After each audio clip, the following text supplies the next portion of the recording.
anamonaki makambo ya kokama amonaki na emoniselo bato batelemi baza kosambisa na buku oyo ya bomoi yo anamonaki makambo ya kokama amonaki na emoniselo bato batelemi baza kosambisa na buku oyo ya nakokendenga kokutana alokola nani lokoleli ya kende nakokende na ngana olelelelo nakokende kokutana alokola nani ngana kokende na ngana yemba yemba yemba zambe malamu alingaka yemidi azali malamu na motema na yeo azali malamu zambe malamu zambe malamu atonda bolingo azali malamu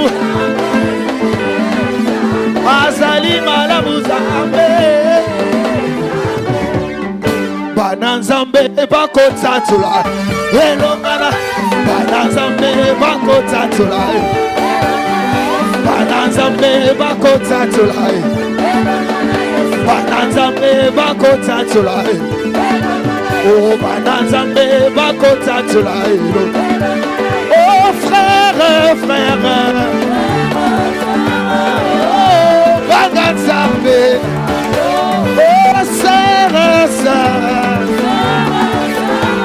oh bananzambe oh bananzambe bakotatula elo bananzambe bakotatula elo bananzambe bakotatula elo bananzambe bakotatula elo bananzambe bakotatula elo bananzambe bakotatula elo tokosenga lelo nzambe apambola tokosenga lelo nzambe apambola tokosenga lelo nzambe apambola eklesia esengi nzambe apambola eklesia esengi nzambe apambola yesue pambola yesue pambola yesue yesue pambola yesue pambola yesue pambola yesue yesue pambola yesue. Amen, amen, amen. Alléluia. Est-ce que tu es là ce soir? Amen. Alors nous allons donc rapidement passer à ce moment merveilleux que le commun des chrétiens congolais n'aime pas. Enseignement. C'est un atelier, mais c'est un enseignement derrière. Ça veut dire qu'une connaissance. Quand on t'enseigne, ça veut dire qu'on veut t'apporter une information supplémentaire que tu n'as pas. Et qui peut te faire du bien. Et qui doit te faire du bien. Et je suis convaincu que ça va te faire du bien. Ça, les chrétiens n'aiment pas. Ils aiment les waouh. Ils aiment tomber. Ils aiment boire des litres d'huile. Mais la personne ne change pas. Il nous a dit qu'il envoyait sa parole. Et sa parole leur fit du bien. Quand elle est gravée en toi, ça te change. Ça te pousse à prendre des décisions sans qu'on t'impose les mains, sans qu'on te fasse passer des jeûnes de 15 jours, de 50 jours. La parole suffit. Quand ça travaille dedans de toi, tu décides toi-même des directions à prendre. Et la bonne, c'est sur le Seigneur. Nous avons eu 2 jours déjà bénéficié de cette grâce. Son serviteur a dit ce qu'il avait dans son cœur. Je crois que tu as appris quelque chose, tu as reçu quelque chose. Et hier, nous avons encore passé des moments importants. Mais à cet instant, nous voulons rapidement passer. On va nous parler de ceux qui sont ignorants. Ce n'est pas dessin, ce n'est pas exprès, ce n'est pas juste parce que c'est une belle expression, une belle phrase. Il y a un contenu. Et là, nos frères nous ont amenés. Je disais tantôt quand on l'a présenté, je dis, mais à quelle heure il écrit? À quelle heure il gère l'église? Des méga church comme ça. Et à quelle heure il s'occupe de sa vie, de sa femme, de ses enfants? Mais il le fait. C'est pour ça qu'on dit, les grâces des uns ne sont pas toujours tes grâces à toi. Alléluia. Et chacun de ces livres, sans faire de publicité, est une mine à exploiter dans un domaine précis de ta vie. Sois attentif ce soir. Le Saint-Esprit va nous enseigner tous. Le Saint-Esprit va nous parler tous. Nous sommes ignorants quelque part. Nous sommes ignorants quelque part. La chair, hein? Ok, amenez la chair. Ramenez la chair ici. Nous sommes ignorants quelque part et on ne veut pas sortir d'ici tel qu'on était rentré. Amen. Amen.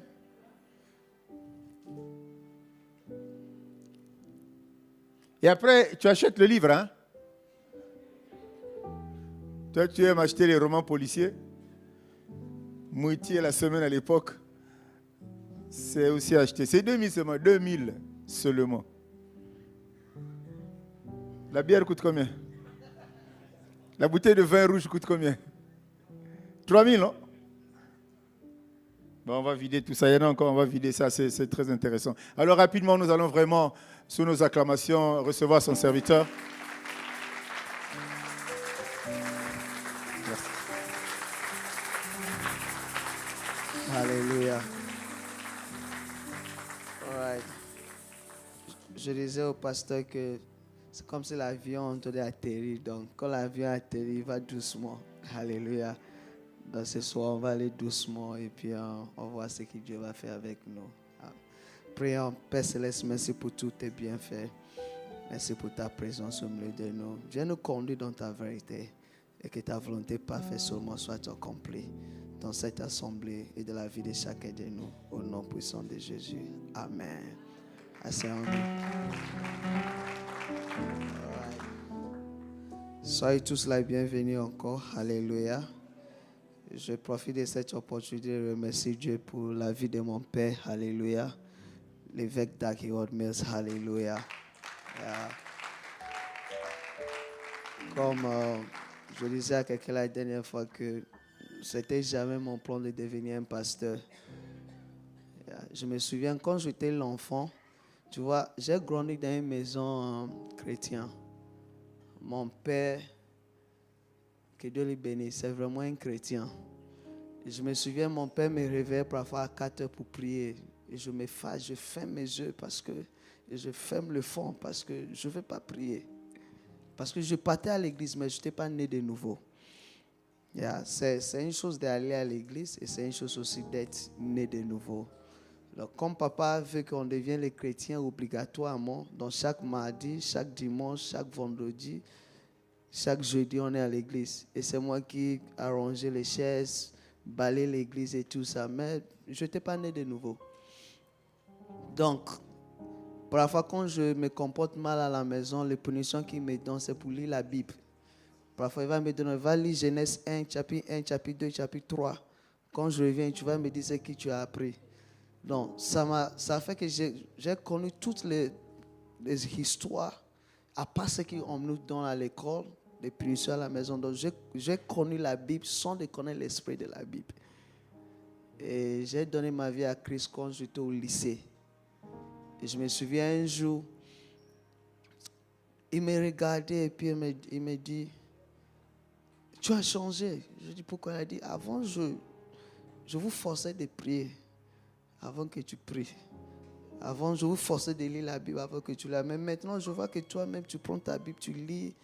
Et je vois que toi-même, tu dépenses l'argent pour acheter la Bible sans que je vous... Qu'est-ce qui a changé? Je dis, oh, je connais Jésus pour moi-même maintenant. À l'époque, je connaissais Jésus derrière toi. Mais maintenant, je connais pour moi-même. Donc, chaque fois que je partais à l'église avec lui en tant qu'un enfant, d'autres enfants de quartier vont commencer à m'appeler pasteur. Et je viens un jour, on était à l'église et papa a oublié quelque chose à la maison. Donc il m'a demandé de venir chercher ça. En repartant, il y avait les garçons qui m'appelaient pasteur. J'étais tellement fâché qu'on m'appelait pasteur parce que je ne voulais pas être pasteur. Je voulais être un médecin, pas un pasteur. Donc, j'ai enlevé mon habit que j'avais et je me suis battu avec la personne. Yeah. C'est juste pour vous dire à tel point je détestais le titre pasteur. Alléluia. Mais à travers des Bishop Dag, il m'a aidé à reconnaître cet appel. Et il m'a aidé à devenir un pasteur. Même quand je ne pensais pas devenir un pasteur. Alléluia. C'est ça la bénédiction d'avoir un père. Il y a un père à la grâce de voir ce qui est en toi que toi tu ne vois pas. Et un père à la grâce de faire sortir en toi tout ce qui est dormant. Alléluia. Donc si vous êtes dans cette maison, voilà pourquoi c'est un grand péché d'être un enfant rebelle. Un rebelle, c'est quelqu'un qui n'écoute pas les instructions et les conseils de ses parents. Dans la Bible, il y a une instruction qu'un enfant rebelle, on doit la lapider. C'est à tel point, c'est sérieux d'être un rebelle. Un enfant rebelle, on doit la lapider. Pourquoi? Parce que tu es en train de combattre contre votre propre avancement.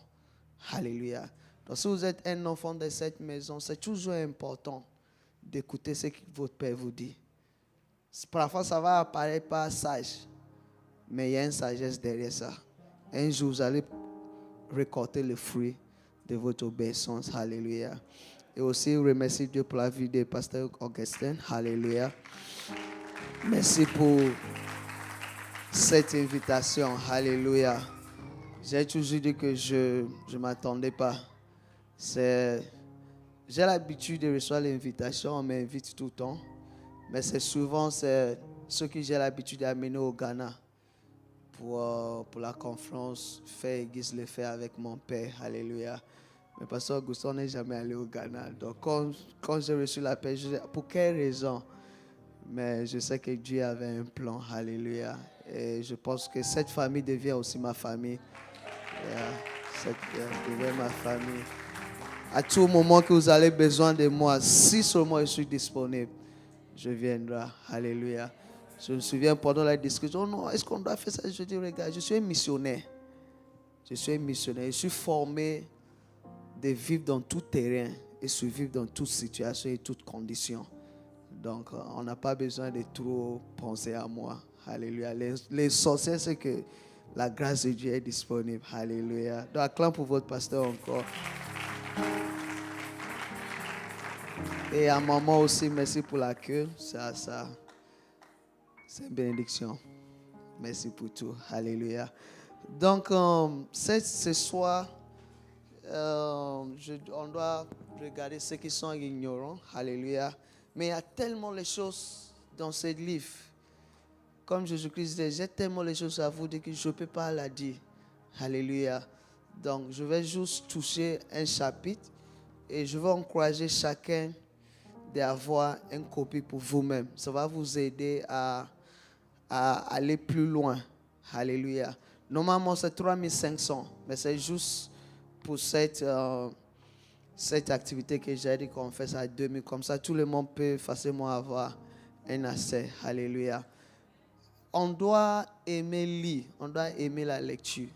Quelqu'un disait que si tu veux cacher quelque chose d'un Africain, il faut mettre ça dans un livre. Alléluia. Mais on doit être les chrétiens bériens, c'est ça? Yeah. Qui n'acceptent pas seulement ce qu'on leur dit. Moi, je disais à quelqu'un que ça fait les années que je suis un pasteur.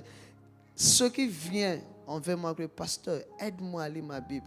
Ils sont plus attachés à moi que les autres. Parce que quand chacun vient, oh pasteur, prie pour moi pour ça. Mais rarement quelqu'un a dit, aide-moi à lire ma Bible. Aide-moi à avoir plus la connaissance. Alléluia. Mais la connaissance, c'est important d'avoir. Alléluia. Parce que l'ignorance est une manière d'apporter la destruction. Par exemple, si vous avez un téléphone et tu ne sais pas comment manipuler le téléphone, tu peux gaspiller le téléphone sans le savoir. J'avais une machine à laver. Ouais. J'avais une machine à laver et hop, Elise, content de te voir. J'avais une machine à laver et je ne savais pas comment manipuler les machines à laver. Donc un jour, j'ai mis les habits dans les machines et j'ai augmenté la température. Donc, après d'avoir lavé les choses, quand les choses étaient sorties, mes chemises étaient déchirées. Pourquoi? Parce que ce n'est pas mon travail. Il fallait amener ça au presse. Mais quand j'ai une machine à laver moi-même, j'ai décidé d'utiliser. Mais à cause de l'ignorance que j'avais sur la manipulation des machines, au lieu que ça lave mes habits, ça a plutôt déchiré les habits. Alléluia. Donc, c'est la même chose spirituellement. Quand on marche de l'ignorance, on déchire certaines choses ou on gaspille certaines choses sans de rendre compte. Alléluia. Laissons-nous regarder certains versets dans la Bible. Nous sommes à l'église, n'est-ce pas? Et quand on est à l'église, on doit lire la Bible, n'est-ce pas? D'accord. Donc, on va regarder Osée 4, verset 6. Osée 4, verset 6. Osée 4, verset 6. Il dit, mon peuple est détruit parce que lui manque la connaissance. Mon peuple est détruit parce que lui manque la connaissance. Puisque tu as rejeté la connaissance, je te rejetterai. Et tu seras dépouillé de mon sacerdoce. Puisque tu as oublié la loi de ton Dieu, j'oublierai aussi tes enfants. Amen. Asseyons-nous. C'est étonnant que Dieu n'a pas dit les païens sont détruits, mais il dit mon peuple. C'est ça que ces enfants n'arrivent pas à atteindre les niveaux qu'ils sont censés atteindre à cause du manque de connaissances. Alléluia. Alléluia. On va regarder un autre verset encore. Isaïe 5, verset 13. Je vais vous donner le verset. Après, vous pouvez aller regarder ça vous-même en profondeur. Isaïe 5, verset 13. Isaïe 5, verset 13. Il dit, c'est pourquoi mon peuple sera soudain emmené captif. Sa noblesse mourra de faim et sa multitude sera déchirée par la soif. Le 12 nous dit pourquoi. Le 12 parlait à cause du manque de connaissances. Alléluia. Ecclésiaste 10, verset 15. Ecclésiaste 10, verset 15.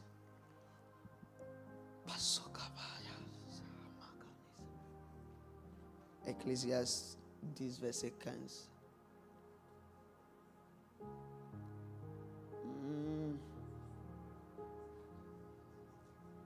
Il dit, le travail de l'essentiel le fatigue parce qu'il ne sait pas aller à la vie. Il ne sait pas. Il n'a pas la connaissance. Alléluia. Donc, en tant que les chrétiens, c'est important d'avoir la connaissance sur certaines choses vraiment primordiales. La base. Alléluia. Hébreux 6, verset 1. Je vous donne beaucoup de versets. Comme c'est ma dernière, comme ça, je vous donne les devoirs. Comme ça, vous allez avoir les versets à lire. Alléluia. Yeah. Il dit, c'est pourquoi lisons les éléments de la parole de Christ, tendant à ce qui est parfait, sans poser les nouveaux, les fondements de renoncement aux œuvres mortes de la foi en Dieu. Alléluia. Verset 2. De la doctrine des baptêmes. Donc, ce sont les choses de base que chaque chrétien doit connaître. Yeah. Si vous êtes un chrétien, tu dois avoir la connaissance de la doctrine des baptêmes. Tu dois avoir la connaissance sur le baptême du Saint-Esprit, le baptême d'eau. Quels sont les importants? Et avec les versets bibliques. Ce n'est pas pour les pasteurs. Il y a une chose qui est importante pour nous tous de comprendre. La parole de Dieu, ce n'est pas pour les pasteurs. Parce que souvent, on se dit que la Bible, c'est pour les pasteurs. Non, la Bible, ce n'est pas pour un pasteur. Alléluia. Alléluia. Si la Bible, c'est la nourriture pour chaque chrétien, donc la Bible, c'est important pour chaque chrétien. Ce n'est pas juste pour les pasteurs. Alléluia. Donc, en tant que chrétien, tu dois avoir la connaissance sur des baptêmes. Tu dois avoir la connaissance sur l'imposition des mains. Alléluia. Qu'est-ce que la Bible dit sur l'imposition des mains? La Bible nous fait comprendre qu'on reçoit le don par l'imposition des mains, n'est-ce pas? Et il dit aussi qu'il ne faut pas laisser quelqu'un imposer ses mains sur toi. Donc moi, je suis vraiment... Parfois, quand j'administre le Saint-Esprit et je vais me poser ma main sur quelqu'un et la personne refuse, je ne force pas. Je respecte plutôt la personne. Parce que je sais que cette personne est profonde de la parole. La personne ne me connaît pas. De la personne applique la parole. Ne laisse pas quelqu'un imposer sa main juste soudainement sur toi. Alléluia. C'est-à-dire nous partout, on va amener nos têtes. Yeah. Partout là, dès qu'on entend qu'un prophète est arrivé ou dès qu'on voit le mouvement de Nguya Ezaliawa, Nguya Ezaliawa, c'est pas partout que tu dois amener ta tête. Yeah. Tu peux recevoir les démons, pas juste l'imposition des mains. Yeah. Quelqu'un peut voler tes étoiles. Regarde, Dieu n'est pas éveillé par les dons. Pas du tout. Dieu, c'est la fidélité. Yeah. Mais nous, malheureusement, on est attiré par les mouvements. Yeah. Mais n'oublie pas, Satan aussi est chaud avec l'esprit. Yeah. Voilà pourquoi on a un 10e don de Saint-Esprit qu'on appelle le don de l'écriture. Ici au Congo. Qui connaît ça? La Bible parle de 9 dons de Saint-Esprit. Mais quand j'arrive au Congo, je découvre un 10e don, le don de l'écriture. On va écrire en langue. Et c'est seulement les traits et les objets. Et c'est seulement la personne qui peut interpréter la langue. La Bible n'a pas parlé de don d'écriture, c'est le don d'interprétation de la langue. Et c'est Satan. C'est Satan totalement en manifestation. Oh, ils vont utiliser les versets. Oh non, quand la main était venue écrire au Babylone. Non, c'était la langue qu'on peut lire. C'était la langue aramaïque. Donc, ce que la main a écrit, on peut lire, on peut comprendre. Mais pourquoi toi, ce moment, tu fais les traits, tu prends un cahier, tu fais beaucoup les traits dans les cahiers. Et c'est toi seul qui peut interpréter ça.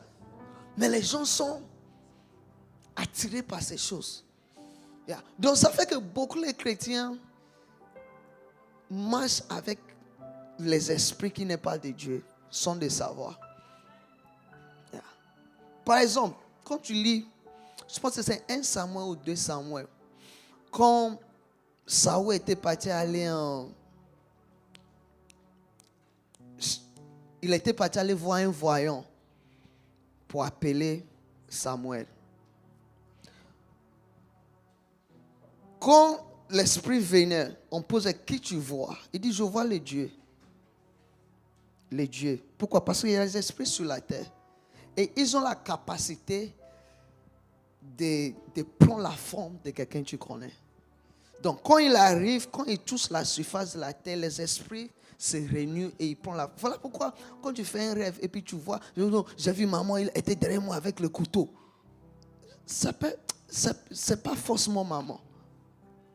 Parfois, c'est un mauvais esprit qui a pris la face de maman pour créer un problème entre vous deux. Donc, tout ça, c'est lié à la parole. Donc, quand tu n'es pas profond de la parole, tu n'as pas le discernement. Tu dis, oh, maman, c'est un sorcier. Aujourd'hui, on va maman. Mais ce n'est pas tout le temps que c'est maman. Parfois, c'est un mauvais esprit. Alléluia. Donc, c'est important d'être profond de la parole pour pouvoir discerner toutes ces choses. Je parle de les doctrines de l'imposition des mains. Alléluia. Et la Bible se parle de la doctrine de la repentance, la doctrine de la foi. Chaque chrétien doit connaître que tu ne peux pas devenir un chrétien sans repentir. Et la doctrine de les jugements. Je pense que parfois, beaucoup de chrétiens oublient qu'il y a un jugement qui nous attend. Même nous les pasteurs, parfois je vois le comportement de certains pasteurs, je me dis, parfois on se croit que les jugements c'est juste pour les brebis, même nous on n'est pas dedans. Mais les jugements ça commence d'abord avec nous. Alléluia. Et pour finir, un autre sujet qu'on ne doit pas ignorer, c'est le sujet de la loyauté. Pourquoi? 1 Corinthiens 4 verset 2. 1 Corinthiens 4 verset 2. 1 Corinthiens 4, verset 2.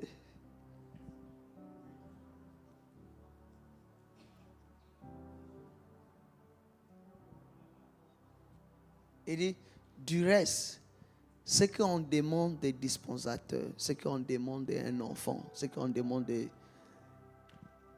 d'un chrétien, c'est que chacun soit trouvé fidèle. Chacun soit trouvé quoi? fidèle. Être fidèle signifie être constant, inchangeable. Ça veut dire que aujourd'hui que tu te trouves dans cette église, l'année prochaine quand on vient, tu es toujours ici. Alléluia. Après 2 ans, tu es ici. Pourquoi? Parce que vous êtes fidèle, tu es constant. Alléluia. Dans le livre des Psaumes, il a dit que ceux qui sont plantés dans la maison de Dieu, c'est eux qui vont porter le fruit. Beaucoup de chrétiens ne sont pas plantés, voilà pourquoi ils ne portent pas les fruits. Et ne pense pas que dans cette maison, il n'y a pas les gens qui vont vous offenser. Ou il n'y aura pas les problèmes. Il y aura les problèmes. Il n'y a pas une famille sans problème. Je peux continuer. Il n'y a pas une famille, chaque famille, il y a un problème là-bas. Mais le problème de la famille ne fait pas de toi changer ton nom de famille. Moi, j'ai un frère, j'ai un petit frère. Si les gens le croisent, il dit que c'est mon petit frère, les gens ne croient pas. Parce que nous sommes 5. Mais lui, il est totalement différent de nous tous. Il comprend, si nous tous on va à droite, lui il va à gauche. Mais c'est mon frère. Mais son comportement ne change pas le fait que c'est mon frère. La même chose dans l'église. Il y a les gens qui vont t'offenser. Dans l'église, il y a des gens qui vont te mal parler. Il y a des choses qui vont se passer qui ne sera pas quelque chose que tu veux. Il y aura des décisions qui seront prises qui ne seront pas à ta faveur. Mais ça ne doit pas changer votre position en ce qui concerne cette église.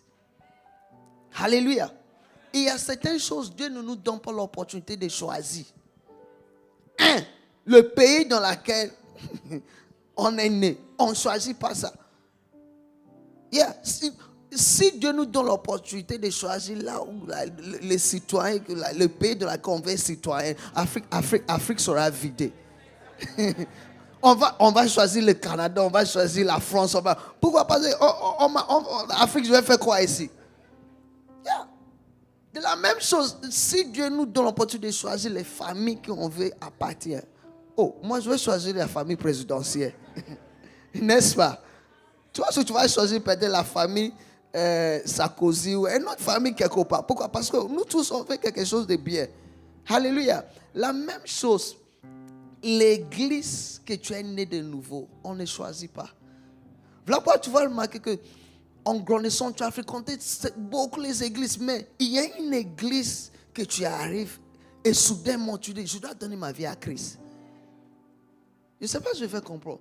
Moi, je n'étais pas né dans l'église de Bishop Dag. J'étais né dans une autre église. Yeah. C'est à l'université. C'est à l'université que j'ai... j'ai compris que il y a une différence d'appartenir à une église et une différence d'être né de nouveau. Donc j'ai compris que c'est dans cette maison que j'étais né en tant qu'un chrétien. Donc la maison de laquelle tu es né devient obligatoirement ta maison. Ce n'est pas la maison que tu choisis. Alléluia. La même façon, parfois, on a certains pères, on a certains mères. Quand tu regardes la personne, tu es triste que c'est cette personne qui est ton père. N'est-ce pas? Papa n'a pas l'argent. Mais quand tu regardes la passer à côté, il y a l'argent. Les enfants vont à l'école en voiture. Toi-même, les tenues, la rentrée, les tenues, juste pour les tenues et les sacs, c'est un combat. Mais il y a ceux qui vont à l'école en voiture. Donc, parfois, tu vas préférer être les enfants de cette maison, n'est-ce pas? Mais ce n'est pas ta famille. Alléluia. La même chose, la maison de laquelle on est né de nouveau devient la maison que Dieu a choisie pour nous. Et on n'a pas cette opportunité de... Aujourd'hui, j'appartiens à Vie Restaurée. Demain, le mois prochain, je suis maintenant membre de ICC. Après 2 mois, je suis maintenant membre de Chapelle des Vainqueurs. Après demain, je suis maintenant membre de Terre. Voilà, tu ne vas pas grandir. On ne suit pas le vent. Alléluia. Il y a une saison pour tout. Parfois, il y a la pluie qui tombe à ICC, donc je vais à ICC. Arrivé à ICC, la pluie s'arrête là-bas. Et la pluie maintenant, c'est Vie Restaurée. Donc, mais tu ne peux plus revenir. Je parle de la stabilité. Je dis, je parle de la stabilité. Je parle de la stabilité. Une des choses qui nous affecte, c'est l'instabilité en tant que les chrétiens. dans une année, on est membre de 5 églises. On est membre de 10 églises. Et quand tu n'es pas stable, tu ne peux pas porter le fruit. Parce qu'il y a une saison pour porter le fruit. Alléluia. Donc on regarde 6, si je ne me trompe pas, 6 principes de la loyauté. 6 principes de la loyauté. Ou 6 principes de la stabilité.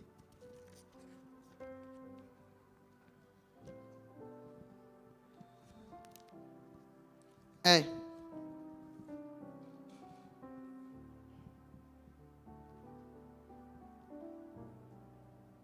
La loyauté permet aux leaders de connaître les malfaiteurs.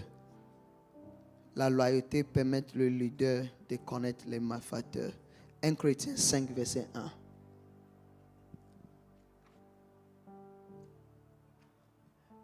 On entend dire généralement qu'il y a parmi vous des impudicités. Et une impudicité telle que ne se rencontre pas même chez les païens. C'est au point que l'un de vous a la femme de son père. Le gars là, il a trop dépassé. Son niveau d'impudicité, c'est de sortir avec la femme de son père. Alléluia. Mais l'apôtre Paul a dit, on entend dire, c'est que quelqu'un n'est pas allé lui dire. La loyauté permet que on ne cache pas les informations des pasteurs. Si vous êtes loyal, les mauvaises choses qui se passent dans les ministères, les mauvaises choses qui se passent dans vos cellules, tu ne caches pas ça de votre pasteur. Il est bien.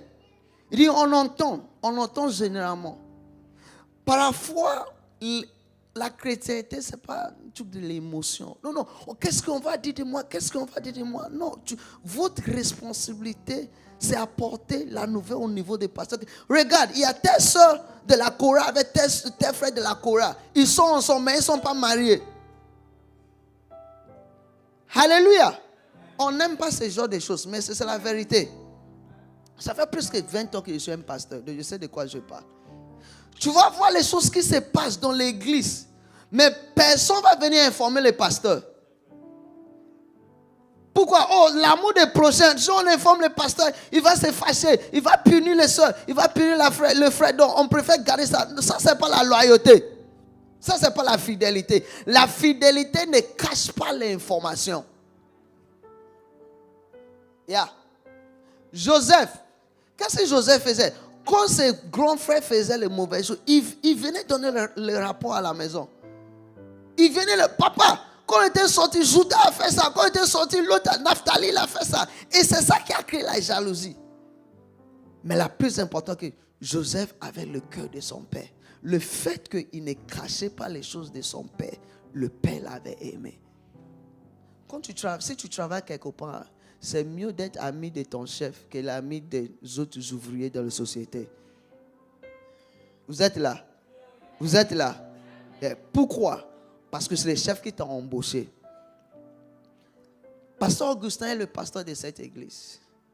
Et s'il y a les choses qui se passent, vous avez une obligation de lui faire part. Alléluia.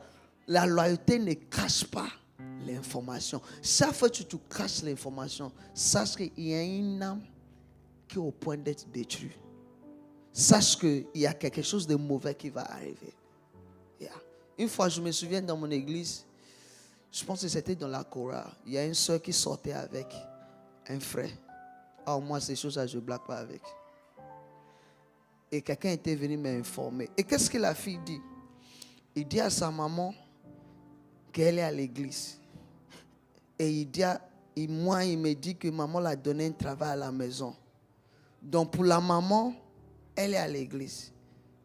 Mais pour moi, elle est à la maison. Mais la réalité, elle se trouve sur les frères. Les chrétiens, c'est là on n'a plus la crainte de Dieu. Donc quand on m'informe, je vais à la maison. Elle n'était pas là-bas. Je l'appelle. Non, je suis chez la tante. Je demande à maman, est-ce que tu as une soeur que tu ne connais pas quelque part. Elle dit, il n'y en a même pas. Elle dit, donc, elle parle de quelle tante? Je dis, ok, on attend qu'elle arrive. Quand elle arrive, je lui pose la question, tu étais chez quelle tante? Elle n'arrive pas à répondre. Premier gifle. Yeah. La maman dit, oh pasteur, moi j'ai déjà pas dedans, laisse tomber. C'est comme ça que tu as fait, tu as gâté tes enfants. Yeah. Mais la maman était fâchée que quelqu'un m'a informé de ce qui se passe. Le problème c'est que si je n'avais pas réglé ça, tu vois, le péché dans l'église, quand ça commence, ça faufile. Avant que tu rentres compte, ce n'est plus un, c'est maintenant deux, c'est maintenant trois, c'est maintenant... Donc, et Satan utilise ça pour gaspiller tout ce qui est autour des bâtis. Donc, tu prends ton temps de la prière, de l'enseignement, et soudainement, quelqu'un va... Donc, c'est comme si tu poses un brick, quelqu'un vient et l'enlève. Tu poses un brick, quelqu'un vient et l'enlève. Donc, ça fait que l'église ne grandisse pas. Pourquoi? Parce qu'il y a quelque chose de mauvais qui se passe, mais en cassation, on avait seulement dévoilé. On devait déjà trouver une solution. Certaines personnes doivent les chasser de l'église. Parce que leur présence gaspille ce qui est déjà sur place. On n'est pas là pour la quantité, on est là pour la qualité. Jésus-Christ vient pour une église sans tache. Sans tache. On t'aime, mais on n'aime pas ton état. Tu étais païen, tu es venu à l'église, tu ne dois pas rester là même. Il dit, si quelqu'un est en Christ, c'est une nouvelle créature. Il dit, les choses anciennes sont passées. Il y a une question sur ta chrétienté. Quand tu deviens un chrétien et tu continues avec les anciens vies, tu n'es pas né de nouveau. La Bible est claire. Je n'ai pas encore croisé quelqu'un qui est véritablement né de nouveau, qui est la même quand il était. Les gens, comment ça? Le gars là, il est devenu chrétien. C'est pas possible. Toi, tu es devenu pasteur. Non. Si quelqu'un va devenir pasteur, pas toi. Pourquoi? Parce qu'il n'arrive pas à croire que tu peux transformer. C'est ça la puissance de le Saint-Esprit. Il dit, si quelqu'un est en Christ, c'est une nouvelle créature. C'est une nouvelle créature. On ne doit pas être dans l'église et se comporter comme si on est les païens. On doit voir une différence. Je dis, on doit voir une différence. Il dit, la parole se fait chair. Regarde, c'est la différence qui est même un bon témoignage pour les autres. Il y a d'autres personnes, on n'a même pas besoin de leur prêcher. Juste en regardant notre vie au boulot, en regardant notre vie dans la maison, en regardant notre vie dans le quartier. Je vais aller dans l'église de cette personne. La loyauté. Nous sommes là. Je peux continuer. L'église est trop calme. On ne cache pas l'information. La soeur va se fâcher contre toi parce que tu es parti aller dévoiler ce qui est fait. Mais Dieu sera content avec toi. Parce que tu es en train d'aider l'église à grandir. Tu es en train d'aider l'église à avancer. Alléluia. Deuxième principe.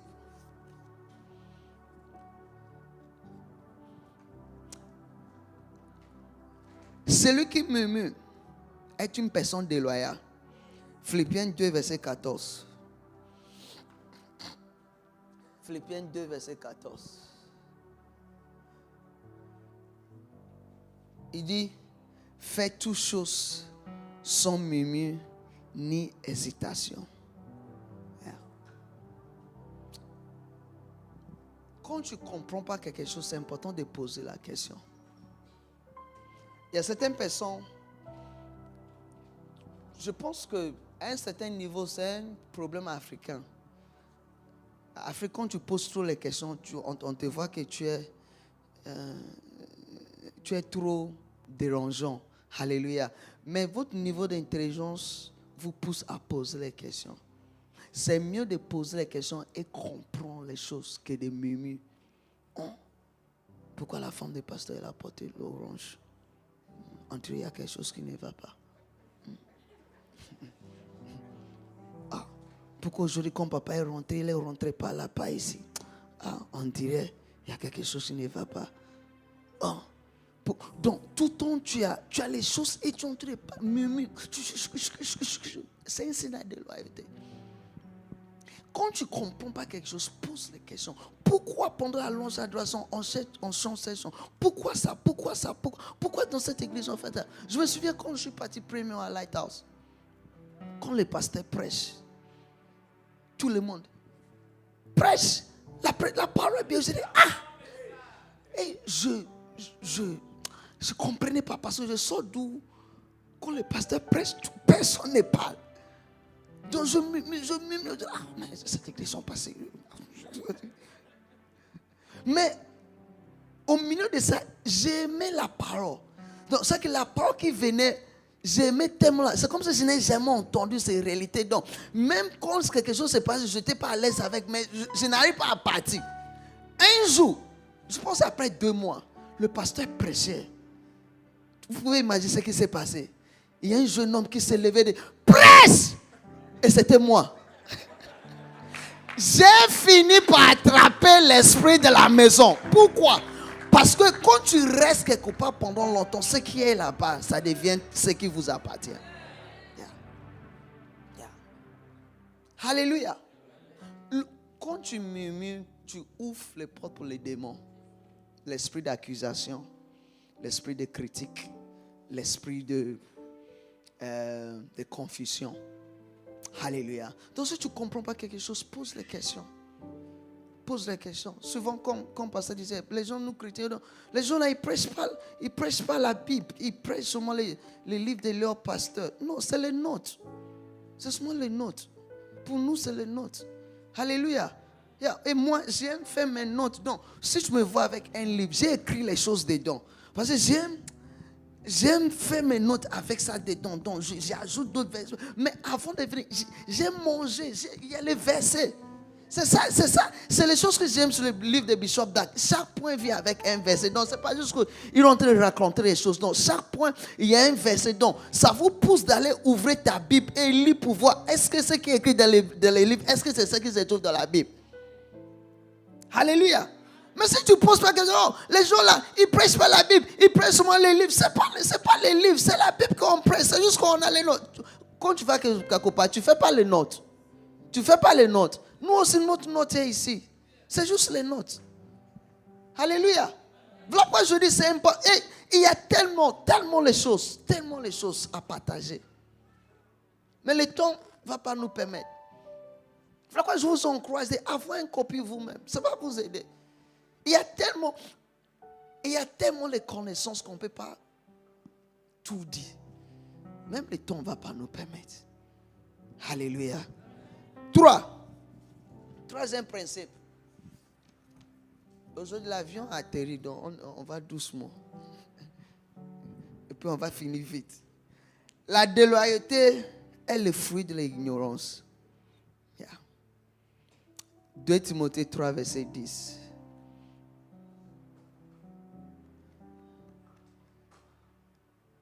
Il dit, pour toi, tu as suivi, de près mon enseignement, ma conduite, mes résolutions, ma foi, ma douceur, ma charité, ma constance. 11. Mes persécutions, mes souffrances. À quelle souffrance n'ai-je pas été exposé à Antioche, à Icône, à Lystre? Quelle persécution n'ai-je pas supporté? Et le Seigneur m'a délivré. Ça, c'est l'apôtre Paul qui parlait à son fils Timothée. Il dit, tu connais tout ce qui est sur moi. Tu connais mes souffrances. Tu connais mes tribulations. Tu connais mes problèmes. Alléluia. Et ça nous ramène sur le premier point. Quand tu ne poses pas les questions sur certaines choses, tu n'as pas idée sur ça. Et le fait que tu n'as pas idée sur ça, ça fait que tu deviens un critique. Alléluia. Voilà pourquoi c'est important en tant que leader aussi que c'est important d'expliquer les choses aux gens. La vision doit être claire. Que notre église, notre vision, c'est pour commencer les églises. Notre vision, c'est le Saint-Esprit. Notre vision, c'est les âmes. Alléluia. Comme ça, quand on dit que toute l'argent qu'elle a, on va aller acheter le podium pour faire les croisades. Mais il y a les gens qui sont malades à l'hôpital. On peut aller acheter les maniocs et les poissons pour leur donner. Le pasteur dit qu'on va aller acheter plutôt le podium pour faire les croisades. Mais si la personne sait que la vision de cette église, c'est pour les âmes. Les âmes. La personne sait déjà dans sa tête, c'est pour les âmes dont le pasteur est sur le chemin. Et c'est clair. La Bible dit quoi? Cherche premièrement le royaume de Dieu et sa justice. Dieu nous a pas envoyé en tant que les pasteurs pour faire, comment on appelle ça? Pour construire les hôpitaux, construire les écoles. Faire quoi encore? Borehole. How do you say borehole in French? Faire le forage au quartier Makayabou. Pour ceux qui sont à Makayabou, qui n'ont pas le forage, qui n'ont pas l'eau. Non, ça, ce n'est pas notre but principal. Le pasteur, Dieu ne nous a pas appelé tant que pasteur. Quand vous venez à l'église, tu viens avec l'ordonnance pour qu'on vous donne l'argent pour aller acheter les médicaments. Non. Non. Lis la Bible. Jérémie 3, verset 15, il a dit quoi? Jérémie 3, verset 15. Qu'est-ce que la Bible a dit? Pas ce que je dis. Qu'est-ce que la Bible a dit? Jérémie 3, verset 15. Vous êtes fâchés, hein?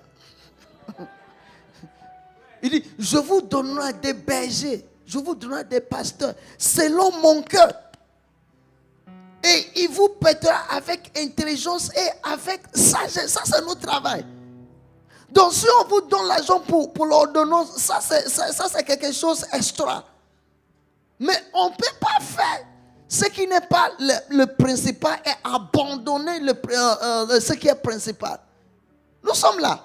Pourquoi? Parce qu'on peut vous donner l'argent pour les maniocs, on peut vous donner l'argent pour les sardines. Mais si ton âme n'est pas nourrie avec la parole, les maniocs, tu vas manger, tu vas mourir avec les maniocs et tu vas aller en enfer. Donc Dieu nous a ordonné, quand je t'envoie, ce que tu dois faire, c'est d'enseigner, jusqu'au moment où ils vont atteindre le niveau de sagesse et d'intelligence digne d'un enfant de Dieu. Alléluia.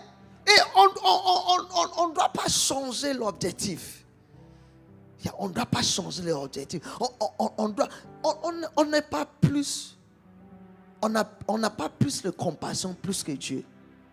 Quand Dieu a envoyé Jésus-Christ sur la terre, si c'était ça le but, Jésus-Christ devait partout, il devait construire le forage, il devait construire les hôpitaux, il devait construire les écoles, il devait faire les champs pour embaucher les gens pour planter les tubercules, les tomates, les concombres, quoi d'autre?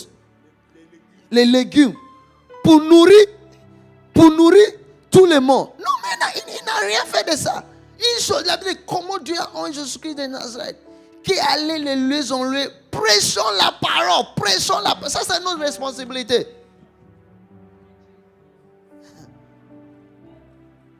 Ah, vous n'êtes pas content. Le gars là, il est venu gaspiller notre marché.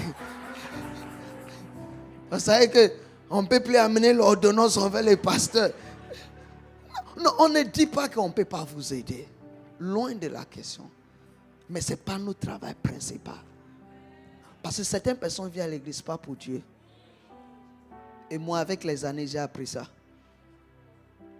Avec les années, je préfère vous observer dans l'église 1 an, 2 ans et voir. Et sans même que tu viens exposer tes problèmes, moi, mais je vais commencer à faire. Mais la soeur, l'église, ça fait 1 an. Elle fait quoi? Le frère, là, il est tout le temps là. Elle fait quoi? Oh, elle ne fait pas l'école. Ok, on peut lui aider à l'école. Mais quand tu viens principalement avec cette vie que nous, je suis à l'église, on est obligé de me payer les études. On est obligé de faire ça. Hey, où est tes parents?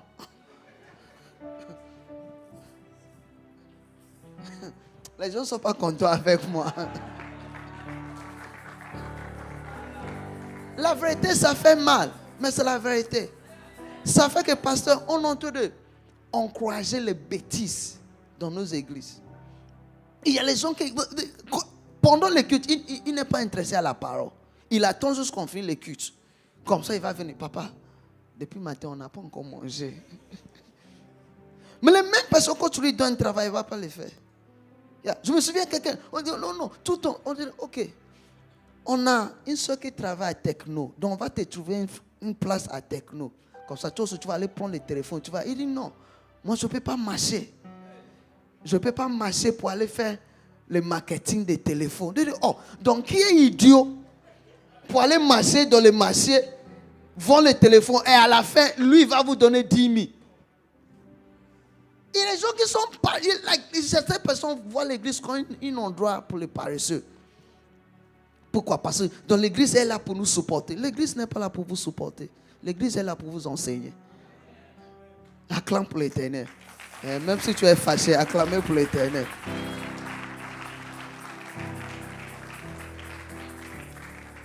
Sinon, peuple de Dieu, l'église ne va pas avancer. C'est ça qui fait que beaucoup les églises n'avancent pas. Parce que la plupart de la rentrée est utilisée pour les choses sociales. Et il n'y a pas un budget pour les âmes. Il n'y a pas un budget pour les croisades. Il n'y a pas un budget pour l'évangélisation. C'est le social. Alléluia. Mais ça sert à quoi? Si tu gagnes tout le monde, tu gagnes tout ce que tu veux et tu perds ton âme. Ça sert à rien. Quand Nicodème était venu à Jésus-Christ, il parlait beaucoup. Non, quand je te vois, vous êtes un grand homme de Jésus. Hey, mon gars, arrête ça. Si tu n'es pas né de nouveau, tu ne vas pas aller au ciel. C'est tout. Ce qui concerne Dieu, c'est est-ce que après la vie ici, ta vie sera comment? Est-ce que tu vas aller au ciel ou tu vas aller en enfer? C'est ce qui lui compte. Quand Dieu est assuré que ton âme est sauvée, maintenant il pense à d'autres choses. Maintenant il pense à tes études. Maintenant il pense à ta vie. Maintenant il pense à ton mariage. Mais ça sert à quoi de vous donner un mariage et puis tu ne vas pas au ciel? Le problème c'est qu'on vient, la plupart quand on ne vient pas pour chercher Dieu. On ne vient pas pour chercher Dieu. On ne vient pas pour chercher Dieu. Chacun a son intérêt. Non, dans l'église, il y a tel cadre, il travaille ici. Donc quand je me colle, on va me trouver un travail. Ok, quand je vois... Non, ça ne doit pas la raison pour laquelle tu viens à l'église. Quand je suis devenu pasteur, je travaille plein temps dans le bureau à Accra. Pendant 1 an, même pas les déplacements. Oui. Tu as fait l'université. On t'envoie, Ghana, si tu fais l'université, l'État t'envoie pour aller travailler quelque part. Donc tu travailles pour l'État obligatoirement pendant. Donc quand tu fais l'université, tu as le travail qui vous attend. Au moins, minimum 1 an. Donc on m'envoie à un hôpital. Je dis que je ne vais pas aller parce que Dieu m'a appelé à plein temps. Donc je ne vais pas aller travailler. Et je suis à la maison avec les parents. Et je quitte la maison chaque jour pour aller travailler à l'église. Et parfois, il n'y a pas les déplacements. Je marche à pied. Donc, un jour, tu vois, les mamans sont plus compréhensives. Papa, il ne va même pas me... Parce que je dis, va travailler. Tu dis, tu ne vas pas travailler. Maintenant, c'est moi qui dois te les déplacements. Donc, comme papa sort, je vais chez maman. Je dis, maman, est-ce que tu peux m'envoyer des déplacements? Elle m'a regardé. Je ne sais pas. On dit, elle a eu un problème avec papa. Donc, papa, par le colère, quand il est parti, il a refusé de laisser l'argent, il est parti. Donc, maman a regardé, il n'y a rien. Je ne sais même pas qu'est-ce qu'on va faire. S'il vient à temps, peut-être on peut manger, mais il n'y a rien. J'ai quitté la maison en pleurant. J'ai porté lunettes noires, comme ça les gens ne vont pas voir que je pleure. J'ai marché à pied de la maison jusqu'au boulot pour aller travailler. Et quand je suis venu aux missions, on m'a soutenu pendant 1 an. Après les 1 an, j'étais à moi. Il fallait trouver une solution pour vivre. C'est moi qui ai accepté l'appel. Nous sommes là. Hey, dans la chrétienté, si tu n'aimes pas la souffrance, tu ne vas pas avancer. Oh. 1 Jean 12, verset 24. On va lire seulement la Bible. Quand vous êtes fâché, je sais que vous ne serez pas fâché quand même contre la parole de Dieu. 1 Jean 12, verset 24. 1 Jean. Non. Jean 12, verset 24 plutôt. Jean 12. Jean 12, verset 24. Je ne me trompe pas. Il dit en vérité. C'est exactement ça. Il dit, je vous le dis, si le grain de blé qui est tombé en terre ne meurt. Donc, ça ne suffit pas seulement de tomber. Tu dois mourir. Il dit, s'il ne meurt pas, il reste seul. Mais s'il meurt, il porte beaucoup de fruits. Je me souviens, je pleurais dans ma chambre au plateau. Et le Satan est venu. Tu as vu, idiot. Tes parents t'envoient à l'école pour devenir médecin, tu as arrêté, tu as dit tu as devenu missionnaire. Bishop Dagui au Ghana là-bas avec ses enfants, il vit bien, toi tu es ici, tu es en train de souffrir. Regarde comment tu es idiot. Satan, il va te dire les choses pour te faire mal. Et le Saint-Esprit m'a dit, il n'y a aucune souffrance que tu souffres que Jésus-Christ n'a pas souffert pour vous. Il dit, il n'y a aucune souffrance que tu traverses que Jésus-Christ n'a pas traversé ça. Donc si Christ est en vous, tu dois être prêt de traverser les souffrances. La chrétienté ne veut pas dire que tu ne vas pas souffrir. Dans la chrétienté, il y a la souffrance. Il y a les choses à perdre. Voilà pourquoi tu deviens chrétien, tu dois perdre votre ancien petit ami là. Tu dois la mettre à côté. Tu ne peux pas continuer avec l'ancien petit ami en tant qu'un chrétien. Tu n'es pas le Saint-Esprit pour la convertir. Non, je l'amène à l'église comme ça. Il va se changer comme ça. On va le passer puis on va se marier. Non! Ce n'est pas ton travail. C'est le travail du Saint-Esprit. Je ne sais pas si je peux. Il y a des choses que je n'arrive plus à dire. Tu dois être prêt pour perdre certaines choses. Tu ne peux plus continuer avec les chansons de Kofi Olomide en tant qu'un chrétien. Si on prend ton téléphone, et Kofi Olomide, il y a Fally Ipupa, il y a Kido, il y a Fally Ipupa, il y a Makaba, il y a Céline Dion, et puis tu es dans la chorale. Non, c'est juste pour m'entraîner. Tu n'es pas encore mort. Voilà pourquoi tu ne portes pas le fruit. Tu dois perdre quelque chose. Tu dois souffrir. Regarde, tu dois apprendre comment marcher à pied pour aller évangéliser. Tu dois apprendre comment marcher à pied pour la répétition. Non, il n'y a pas de déplacement, donc je ne viens pas pour répéter. Mais quand tu étais dans le monde, tu quittais un goyon pour aller à Siafomo, pour aller croiser un gars, pour aller croiser une fille. Mais quand ça agit avec l'église, oh non, la répétition, c'est vraiment tard, il fait nuit. Papa dit que je ne dois pas sortir. Hey, quand tu étais dans le monde, même à 22 ans, tu sortais les nuits pour aller croiser un gars quelque part.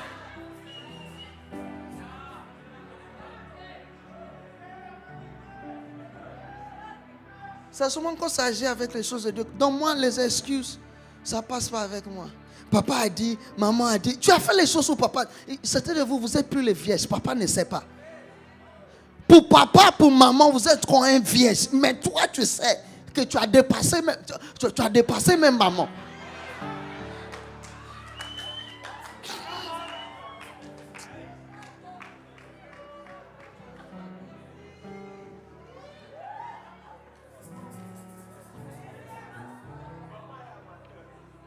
Tu as dépassé maman. Il y a tellement de choses que maman t'a interdit, mais tu as fait ça. Mais quand ça agit avec l'église, parce que toi-même tu n'aimes pas Dieu, tu ne veux pas le faire. Papa a dit, maman a dit, à 22 heures, je ne veux pas sortir, donc je ne veux pas aller dans la veillée de prière. Non, ce n'est pas papa, c'est toi-même qui ne veux pas.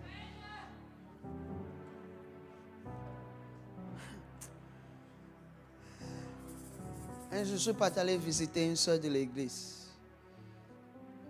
Et la maman était là, on parlait. La maman dit, et moi, pasteur, mes filles, l'homme qui va venir épouser mes filles, il est chanceux. Mes filles sont encore vieilles, je riais dans ma tête. J'ai dit, tu ne sais pas ce que tes enfants l'ont fait. Tu connais pas les trophées qu'ils ont gagnés dans la fornication.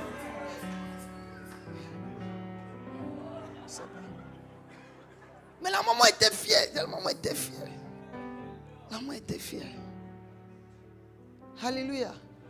Tu dois aimer à souffrir pour Jésus. Si le monsieur qui t'achète les crédits, si tu vas l'abandonner, tu ne vas plus avoir les crédits, c'est mieux de ne plus avoir les crédits sur son téléphone et rester un chrétien que continuer à sortir avec un païen qui ne va pas t'épouser, qui va seulement s'amuser avec toi pendant longtemps et qui ne va jamais t'épouser. Et on parlait souvent des projets. C'est un projet. Ah, ne sois pas un État africain.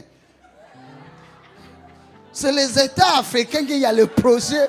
sur le projet. Mais on ne voit pas les projets. Le projet ne se réalise pas. Mais c'est toujours dans l'air. Non, ne sois pas un État africain. On ne reste pas pour une relation plus de 2 ans. C'est quelle relation? 3 ans, vous êtes encore là. Et puis vous êtes mariés. Ça, ce n'est pas une relation. C'est bon, regarde. Avant qu'on me tape ici, là.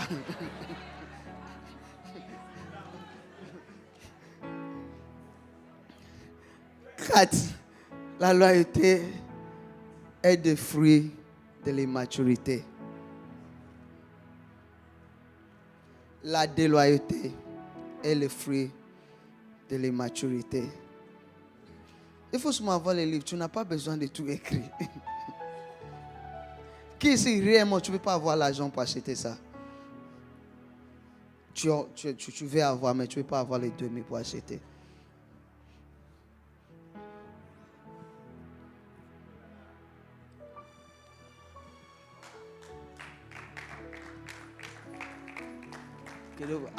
Mais avant que je pose, j'avais levé la main.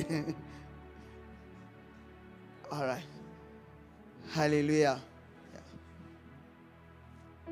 La déloyauté, c'est le fruit de l'immaturité. Chaque chrétien a une responsabilité de grandir. Il ne faut jamais rester un enfant en tant qu'un chrétien. Hébreux 5, verset 12. Vous voyez comment ils sont en train de sortir les versets? C'est en moi. Les versets sont juste en moi. Donc c'est ce qui est en toi qui va sortir. Un jour, ma femme m'a dit, mais toi, tout le temps, tu vas sortir un verset pour me coincer. Parce qu'un jour, on avait eu un verset. La Bible dit, celui qui sait faire du bien et qui ne le fait pas, pour lui, c'est un péché. Elle dit, oh! C'est que tout ça, tu vas sortir un verset. Oui, c'est les versets qui sont en moi. C'est les versets qui sont. Je vais dire quoi d'autre? Hébreux 5, verset 12. Vous avez trouvé ça? Hébreux 5, verset 12.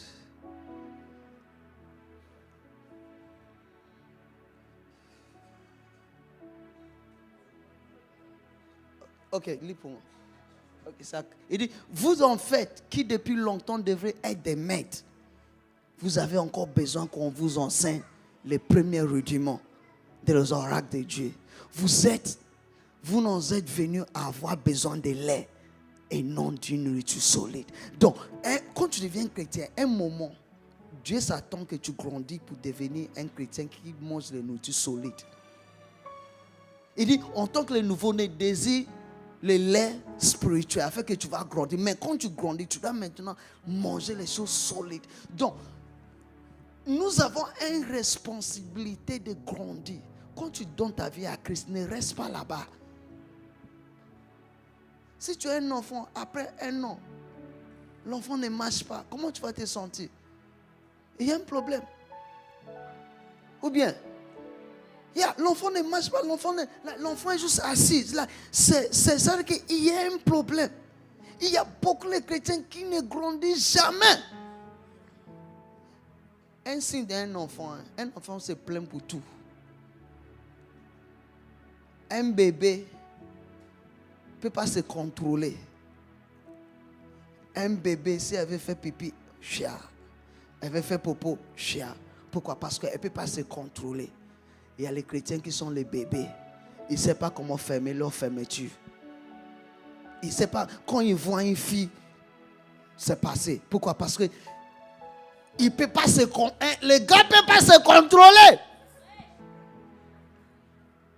Quand ils voient le bouteille de Primus, ils disent, oh, le Primus est là, je suis là. Ça ne doit pas gaspiller, je dois profiter. Vous êtes encore un bébé. Quand tu dis un mature, tu peux te contrôler. Tu vas voir une fille nue, tu dis, va t'habiller. Hey!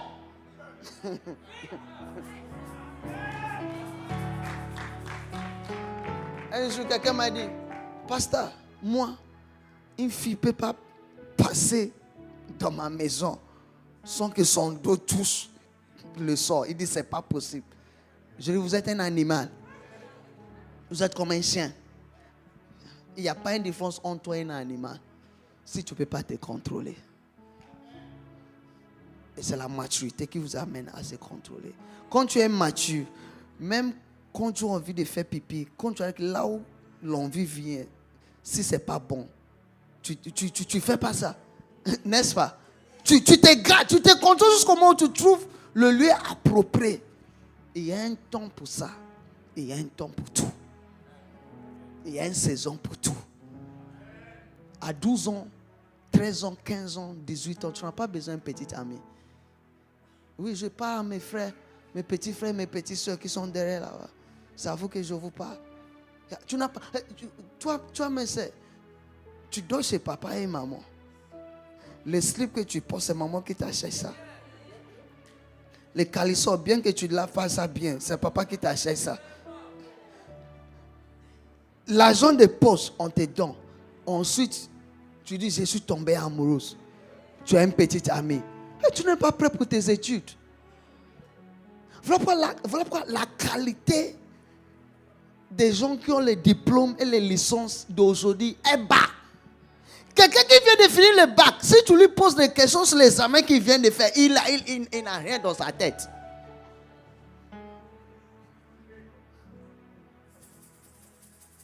Il y a un temps pour tout. Ton nom c'est élève, ton nom c'est étudiant. Ton travail c'est pas de tomber amoureuse. Ton travail c'est pas là. Ton travail c'est d'étudier. Ça c'est ton travail. C'est comme si ce soir là, je dois partir. Je dois partir. Je dois partir. 5. La loyauté aujourd'hui ne signifie pas la loyauté demain. Ça veut dire que tu dois être tout le temps éveillé. Tu dois être tout le temps éveillé. Tu dois être tout le temps prêt à passer à l'autre étape. Parce que les choses que tu as pu surmonter aujourd'hui ne veut pas dire qu'automatiquement tu vas surmonter ça demain. Je me souviens quand j'ai fini de construire la cathédrale de Brazzaville. Et j'ai reçu un appel de Accra. Le bishop dit qu'il faut le croiser à Kigali. J'arrive à Kigali, on parlait. Il m'a regardé. Ken, je veux que tu quittes Brazzaville. Tu montes sur Pointe-Noire. Je dis, oh, mais je viens de finir le cathédrale, je viens de mettre les carreaux, je viens d'arranger les bureaux comme je veux avoir un bureau comme le pasteur principal, le papa. Je dis, non, laisse, monte sur Pointe-Noire. J'ai un travail pour toi là-bas. Il dit, je veux que tu vas aller chercher un autre pasteur pour construire à Pointe-Noire. Je dis, envoie quelqu'un d'autre. C'est mieux qu'on envoie quelqu'un d'autre. Moi, j'ai souffert depuis 2011. C'est maintenant le moment de se réjouir. Ah, n'est-ce pas? N'est-ce pas? Yeah. Mais après, je lui ai dit une chose. Je lui ai dit, depuis que je te connais, tu ne m'as jamais fait du mal. Même si ça me fait mal, mais je sais que tu as un bon plan pour moi. Et comme tu es mon père, je vais obéir à ce que tu me demandes de faire. J'ai plié mon bagage, je suis arrivé à Pointe-Noire. Yeah. C'est ça qui a fait qu'on a eu le croisade ici à Pointe-Noire. Alors, il ne m'a pas dit que je viens pour faire croisade, donc il faut partir là-bas. Mais c'est après que j'ai su qu'il avait besoin de moi pour venir aider à organiser les croisades ici. Voilà pourquoi il m'a demandé de venir. Et quand j'ai fini les croisades, j'ai fini d'acheter la parcelle, on a commencé à construire. Il m'a dit, repars. Je dis, papa, maintenant je suis à l'aise à Pointe-Noire. Je préfère rester à Pointe-Noire. Décidez seulement. Non, décidez seulement. Non, je veux que tu repasses sur Brazzaville. Je suis reparti sur Brazzaville. C'est un test. Yeah. C'est un test. J'ai quitté Brazzaville révérend. Je suis arrivé à Pointe-Noire révérend. Mais quand j'ai quitté Pointe-Noire pour Brazzaville, je suis devenu évêque. Donc imagine que j'avais dit non. Si c'est comme ça, si c'est comme ça, je vais aller commencer mon église. C'est comme ça que c'était. Ça fait que le pasteur principal n'arrive pas à transférer d'autres pasteurs de l'église. Parce que ce sont mon pao. C'est moi qui a commencé, donc C'est ma place. Je ne peux pas. L'église ne nous appartient pas. Oh. Les gars, l'église ne nous appartient pas. Oh. L'église, c'est pour Dieu. Donc, tu dois être prêt à aller là où Dieu a besoin de toi. Pas là où toi, tu veux être.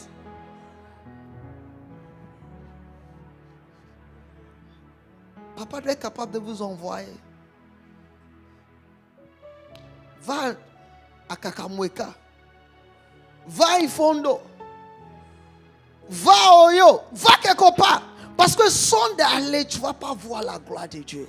Sans d'aller, tu ne vas pas voir ce que tu es capable de faire. Tu sais, l'église n'arrive pas à avancer parce qu'on n'arrive pas à envoyer les gens. On n'arrive pas à envoyer les gens. Tout le monde veut être là où tout le monde veut être là où tout est confortable. Mais Jésus-Christ n'était pas venu pour créer la confortabilité pour nous.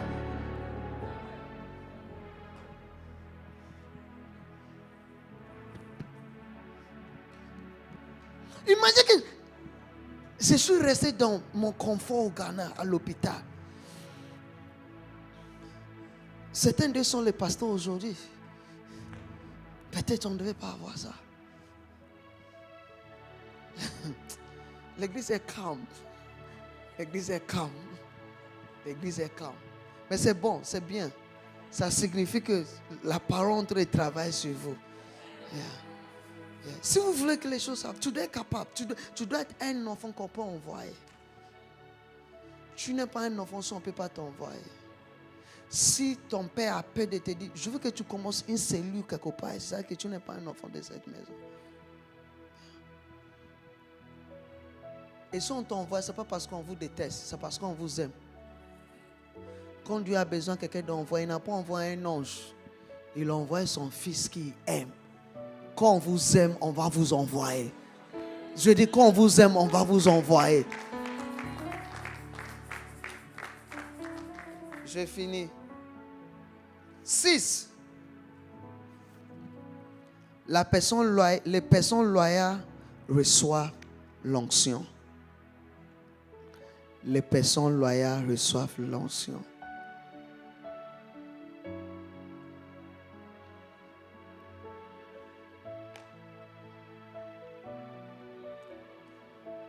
Vous savez,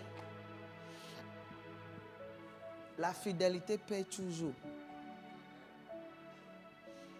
Parfois les gens me disent, tu prêches comme ton père Bishop Dag. Et parfois je leur dis, je ne fais pas partie de ceux qui ont travaillé à côté de Bishop Dag pendant longtemps. Je ne fais pas partie de ceux qui sont tout le temps à côté de lui. Je dis, mais comment tu as fait? Juste parce que je suis un fils. Quand tu es fils et tu es fidèle et tu es loyal, ce qui est sur ton père sans que tu demandes, ça descend sur toi. Sans que tu demandes, ça descend sur toi. Voilà pourquoi, quand tu deviens un, ne pense pas que tu es devenu un par ta propre force. Yeah. Il y a certains assistants qui sont trompés par ça. Quand ils prêchent, si papa n'est pas là, il prêche. Et les gens, mon frère, aujourd'hui tu as bien prêché.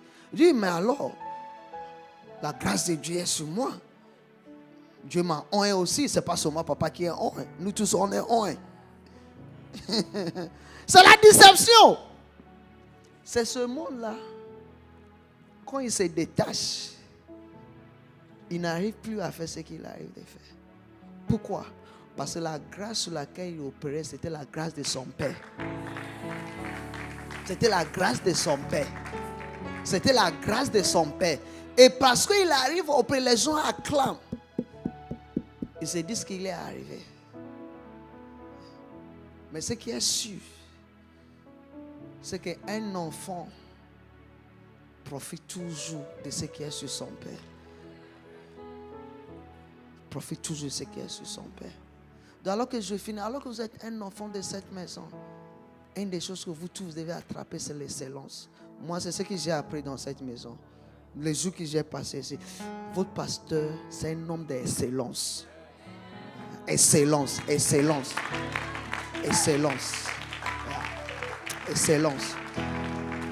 Donc quand on vient dans ta maison, quand on vient dans ton bureau, on ne doit pas avoir une chaussure là-bas, on ne doit pas avoir une chemise là-bas, on doit avoir l'ordre, on doit avoir excellence. Pourquoi? Parce que l'onction qui est sur ton père, c'est une onction d'excellence. Que l'Éternel vous bénisse et que l'Éternel vous garde. Acclame l'Éternel. Alléluia. Right. Je pense que... Est-ce qu'il y a quelqu'un d'autre qui véritablement, tu ne peux pas avoir 2000 pour acheter les livres, mais tu as besoin. Pasteur, j'ai envie de... Tout le monde. Non, je dis véritablement. On est à l'église et soyons vrais. Véritablement, tu es vraiment fauché. Tu es vraiment